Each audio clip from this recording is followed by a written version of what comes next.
నిత్యత్వము, రాబో ఇటర్నిటీ, రాబో నిత్యత్వం గురించి అక్కడ రాయబడింది.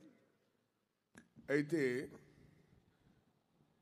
మన సహోదరులిద్దరు కూడా పాత నిత్యత్వం గురించి, తర్వాత సంభవించిన కాలముల గురించి చెప్పి ఉన్నారు. దేవుని నా మహిమ కలుగును గాక. మీ చేతిలో ఉన్న పటమును బట్టి మొట్టమొదట మనం చూసినప్పుడు తండ్రి, కుమార, పరిశుద్ధాత్మ దేవుడు అని ఆది నిత్యము అని 1వ నంబర్లో ఉన్నట్లుగా చూస్తున్నాం. దేవుని నా మహిమ కలుగును గాక. మొదటి నంబర్లో ఇక్కడ కనబడుతుంది తండ్రి, కుమార, పరిశుద్ధాత్మ దేవుడు ఆది నిత్యం.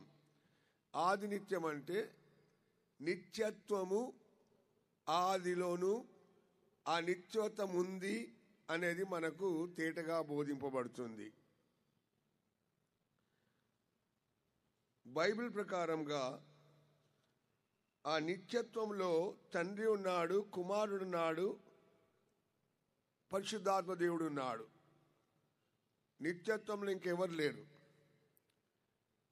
దేవుడు ఎవరి వలన సృష్టింపబడిన దేవుడు కాదు. దేవుడు దేవుడే. ఆది కాలము నుంచి దేవుడు ఉన్నాడు. ఆ దేవుని సృష్టించిన ఇంకెవరు లేరు. దేవుడు దేవుడే గనుక దేవుని ఎవరు సృష్టించరు. దేవుని నా మహిమ కలుగును గాక. ఆదిలో తండ్రి, కుమారుడు, పరిశుద్ధాత్మ దేవుడని, త్రిత్వ దేవుడని బైబిల్లో మనకు రాయబడి ఉంటున్నది. ముగ్గురు కూడా ఉన్నట్లు బైబిల్ మనకు బోధిస్తున్నది.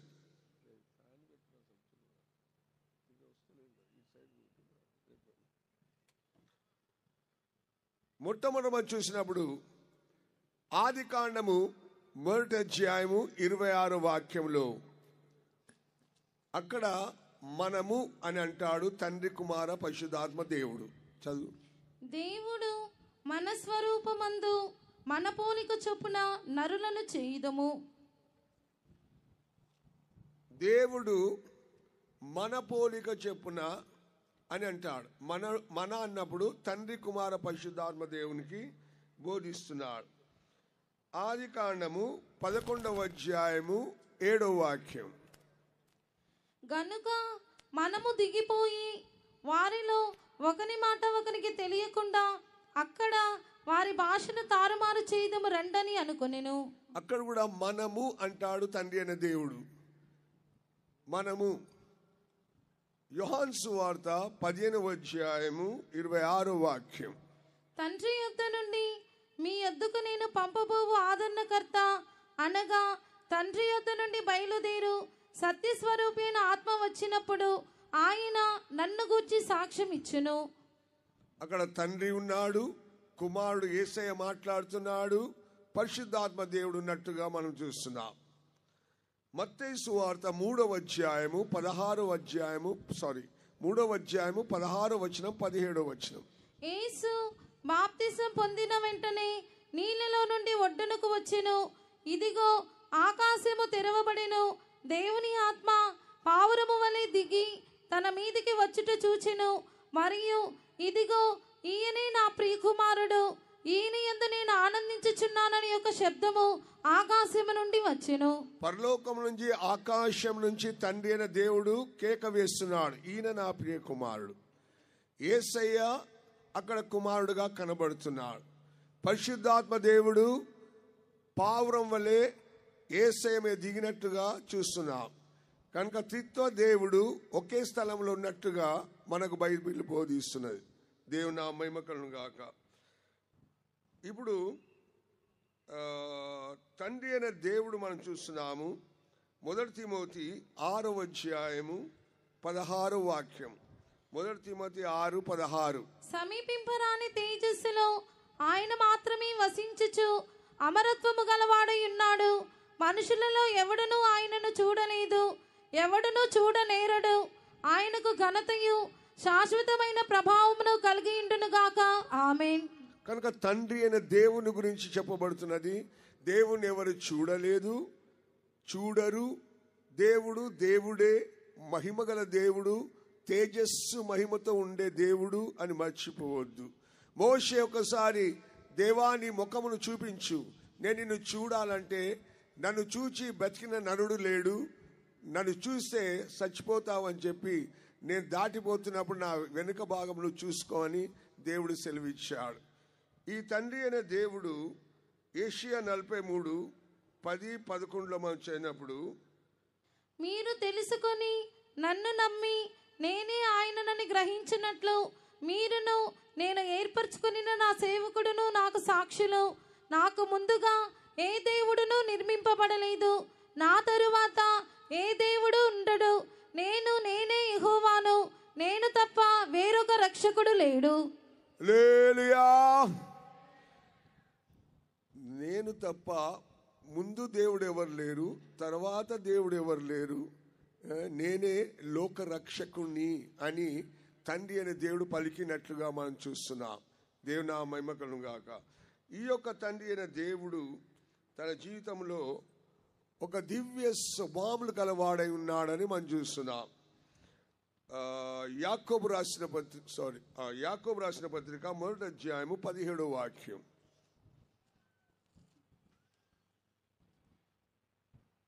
నా ప్రియ సహోదరులారా, మోసపోకుడి.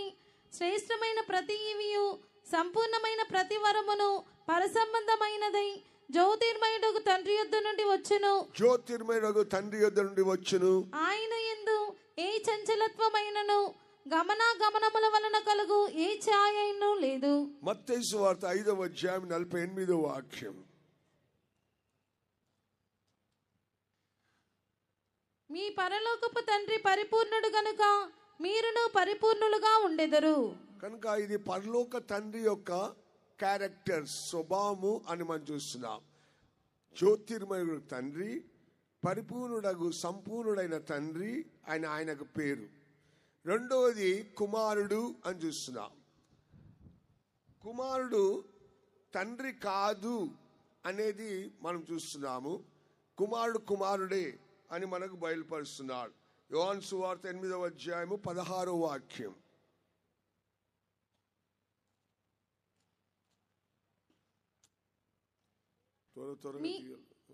నేను ఒక్కడనై ఉండగా నేనును నన్ను పంపిన తండ్రి కూడా నున్నాము గనుక నేను తీర్పు తీర్చినను నా తీర్పు సత్యమే. యోహాను సువార్త 14, 11, 12. తండ్రి యందు నేనును నా యందు తండ్రి ఉన్నామని నమ్ముడి, లేదా ఈ క్రియల నిమిత్తమైనను నన్ను నమ్ముడి. నేను తండ్రి యొద్దకు వెళ్ళుచున్నాను గనుక నేను చేయు క్రియలు నా యందు విశ్వాసముంచు వాడును చేయును, వాటికంటే మరి గొప్పవి అతడు చేయునని. ఇక్కడ తండ్రి కుమారుడు వ్యత్యాసమును యేసయ్య చెప్తున్నాడు. తండ్రి ఉన్నాడు, కుమారుడు ఉన్నాడు. తండ్రి కుమారుడు కాదు, కుమారుడు తండ్రి కాదు. కనుక వ్యక్తిత్వంలో వారి యొక్క స్థితిలో తండ్రి కుమారులు బయలుపరిచినట్లుగా చూస్తున్నాం. యేసు ప్రభు పరిశుద్ధాత్మ దేవుడు కాదు. లూకా 4:18. ప్రభువు ఆత్మ నా మీద ఉన్నది, బీదలకు సువార్త ప్రకటించుటకై ఆయన నన్ను అభిషేకించెను, చెరలోనున్న వారికి విడుదలను. యోహాను సువార్త 14వ అధ్యాయం 16వ వాక్యం. నేను తండ్రిని వేడుకొందును, మీ యొద్ద ఎల్లప్పుడూ నుండుటకై ఆయనకు వేరొక ఆదరణకర్తను అనగా సత్యస్వరూప ఆత్మను మీకు అనుగ్రహించును. రోమా 8:11 వచనము, యోహాను సువార్త 16:7 కూడా మనం చదువుతున్నాము. యేసయ్య వేరే, పరిశుద్ధాత్మ దేవుడు వేరే అని ఆ వచనంలో మనకు తేటగా బోధిస్తున్నాడు. దేవుని నా మహిమ కలుగును గాక. కానీ అదే సమయంలో యేసుక్రీస్తు దేవుడు అని పిలువబడ్డట్టుగా బైబిల్లో రాయబడి ఉంటున్నది. యోహాను సువార్త 1వ అధ్యాయము 1వ వాక్యం. ఆదియందు వాక్యము ఉండెను, వాక్యము దేవుని యొద్ద ఉండెను, వాక్యము దేవుడై ఉండెను. 1 యోహాను పత్రిక 5వ అధ్యాయము 20వ వాక్యం. మనము సత్యవంతుడైన వాణ్ణి ఎరుగవలెనని దేవుని కుమారుడు వచ్చి మనకు వివేకం అనుగ్రహించి ఉన్నాడని ఎరుగుదము. మనము దేవుని కుమారుడైన యేసుక్రీస్తు నందున్న వారమై సత్యవంతుని యందున్నాము. ఆయనే నిజమైన దేవుడును నిత్య జీవమునై ఉన్నాడు. యేసయ్య నిజమైన దేవుడు అని తేటగా బైబిల్లో రాయబడినట్లుగా చూస్తున్నాం. తీతు రాసిన పత్రిక 2వ అధ్యాయము 12వ వాక్యం. మనము భక్తిహీనతను, ఇహలోక సంబంధమైన దురాశలను విసర్జించి శుభప్రదమైన నిరీక్షణ నిమిత్తము అనగా మహాదేవుడును మన రక్షకుడైన యేసుక్రీస్తు మహిమ యొక్క ప్రత్యక్షత కొరకు ఎదురు చూచుచు ఈ లోకములో స్వస్థ బుద్ధితోనూ నీతితోనూ భక్తితోనూ బ్రతుకుచుండవలెనని మనకు బోధించుచున్నది. కనుక దేవుడు, యేసుక్రీస్తు దేవుడు అని బైబిల్లో తేటగా రాయబడ్డదని మనం మర్చిపోవద్దు.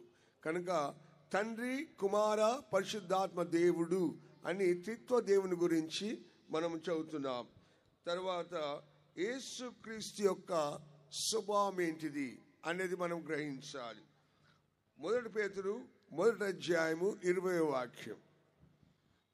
ఆయన జగత్పునాది వేయబడక మునిపే నియమింపబడిన గాని తన మృతులలో నుండి లేపి తనకు మహిమనిచ్చిన దేవుని ఎడల తన ద్వారా విశ్వాసులైన మీ నిమిత్తము కడవరి కాలములయందు ఆయన ప్రత్యక్షపరచబడెను.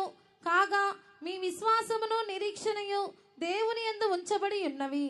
ప్రకటన గ్రంథము 13వ అధ్యాయము 8వ వాక్యం. భూనివాసులందరూ అనగా జగదుత్పత్తి మొదలుకొని వధింపబడి ఉన్న గొర్రెపిల్ల యొక్క జీవ గ్రంథమందు ఎవరి పేరు వ్రాయబడలేదో వారు ఆ మృగములకు నమస్కారము చేయుదురు. ముందుగానే జగత్ పునాది వేయబడక ముందుగానే యేసయ్య కల్వారి శిలువలో చనిపోవాలని నిర్ణయింపబడ్డాడు అని మనం చదువుతున్నాం. అందుకొరకే ఈ నిత్యత్వంలో నుండి యేసయ్య కల్వారి శిలువలో మరణించేంత వరకు మీ యొక్క పేపర్లు కూడా చూసుకోవచ్చు. ఇది నిత్యత్వం అని చూస్తున్నాం. తండ్రి, కుమార, పరిశుద్ధాత్మ దేవుడు. ఈ నిత్యత్వంలో నుండి యేసయ్య గొర్రెపిల్లగా నియమింపబడ్డాడు. ఈ గొర్రెపిల్ల ఆ యొక్క కల్వారి శిలువలో మరణించినట్లుగా మనం చూస్తున్నాం. గొర్రెపిల్ల కల్వారి శిలువలో మరణించినాడు. అది కృపాకాలముగా మార్చబడి ఉంటున్నది. దేవుని నా మహిమ కలుగును గాక. కనుక యేసయ్య ఈ లోకంలో తండ్రి అయిన దేవుడు ముందుగానే నిర్ణయించి పెట్టాడు. మానవ కోటి కొరకు మరణించాలి, రక్తము కార్చాలి, పాప క్షమాపణ కొరకు సిద్ధపరచబడాలి అని యేసయ్య ఒక ముందుగానే నిర్ణయింపబడ్డట్టుగా చూస్తున్నాం. అందుకొరకే దేవుడు తన స్వరక్తం ఇచ్చి కొనబడిన సంఘము అని వాక్యంలో చదువుతున్నాం. ప్రకటన అపోస్తుల కార్యము 20 అధ్యాయము 20-28 దేవుడు తన స్వరక్తం ఇచ్చి సంపాదించిన తన సంఘమును కాయుటకు పరిశుద్ధాత్మ, దేవుడు తన స్వరక్తం ఇచ్చి సంపాదించిన సంఘం. కనుక దేవుడు అదే యేసు ప్రభు. యేసు ప్రభు కల్వారి శిలువలో మరణించి ఒక సంఘమును సంపాదించినట్లుగా మనం చూస్తున్నాము. 2 రోజులకెళ్ళి మీరు అనేక వాక్యాలు సంఘమును గురించి కూడా విని ఉన్నారని మనం చూస్తున్నాం. దేవుని నా మహిమ కలుగును గాక. అయితే ఈ యొక్క కుమారుడు వేరైనప్పుడు పరిశుద్ధాత్మ దేవుని గురించి మనం చదువుతున్నాం. ఆది కాండము 14వ అధ్యాయము 18వ వాక్యం. మరియు షాలేము రాజైన మెల్కీసెదెకు రొట్టెను ద్రాక్షారసమును తీసుకుని వచ్చెను. అతడు సర్వోన్నతుడకు దేవునికి యాజకుడు.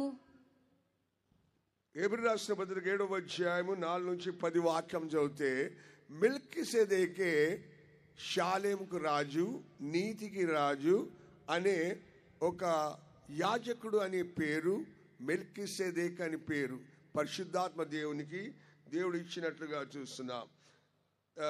ఈ పరిశుద్ధాత్మ దేవునికి ఒక ప్రార్థన ఉన్నట్లుగా చూస్తున్నాం. ప్రార్థన అనగా పరిశుద్ధాత్మ ద్వారా ప్రార్థన. మీ పటంలో చూసినట్టయితే ఇక్కడ మనం చూస్తున్నాము. ఇక్కడ యాజకుడు ఒక ధూపార్తి చేతులు పట్టుకున్నట్టుగా చూస్తున్నాము. అది తేటగా దీంట్లో లేదు, కానీ ధూపార్తి పట్టుకున్నదే ఆ ప్రార్థన జీవితమునకు బోధిస్తున్నట్లుగా మనం గ్రహిస్తున్నాం. అయితే హెబ్రీ రాసిన పత్రిక 5వ అధ్యాయము 6-7 వాక్యములు మనం చదువుదాం. నీవు మెల్కీసెదెకు యొక్క క్రమము చొప్పున నిరంతరము యాజకుడువై ఉన్నావు అని మరి ఒక చోట చెప్పుచున్నాడు. శరీరధారి అయిన దినములలో మహారోదనముతోనూ కన్నీళ్లతోనూ తన్ను మరణము నుండి రక్షింపగల వానికి ప్రార్థనలను యాచనలను సమర్పించి భయభక్తులు కలిగి ఉన్నందున ఆయన అంగీకరింపబడెను. అందుకొరకే రోమా 8:26లో మనం ఏం చదువుతున్నామంటే, మనం ఎలాగూ యుక్తంగా ప్రార్థన చేయవలనో మనకు తెలియదు, కానీ ఆ పరిశుద్ధాత్మ దేవుడే చెప్ప నశక్యం గాని ఉచ్చరింప నశక్యం గాని మూలుగులతో ప్రార్థన చేయబడని రాయబడ్డది. అటువలే ఆత్మయు మన బలహీనతను చూచి సహాయము చేయుచున్నాడు. ఏలయనగా మనము యుక్తముగా ఎలాగో ప్రార్థన చేయవలెనో మనకు తెలియదు గాని ఉచ్చరింప సఖ్యము గాని మూలుగులతో ఆత్మ తానే మన పక్షముగా విజ్ఞాపనము చేయుచున్నాడు. దేవుని నా మహిమ కలుగును గాక. నేను బ్రదర్ చెప్పిన దానికి నేను ఎందుకు మీకు తెలియపరుస్తున్నా అంటే, నిత్యత్వంలో ఇలాంటి తండ్రి తర్వాత కుమారుడు పరిశుద్ధాత్మ దేవుడు ఉన్నట్లుగా చూస్తున్నాము. వారి స్వభావములు, వారి యొక్క జీవితం అనేది తేటగా మనము నేర్చుకున్నాం.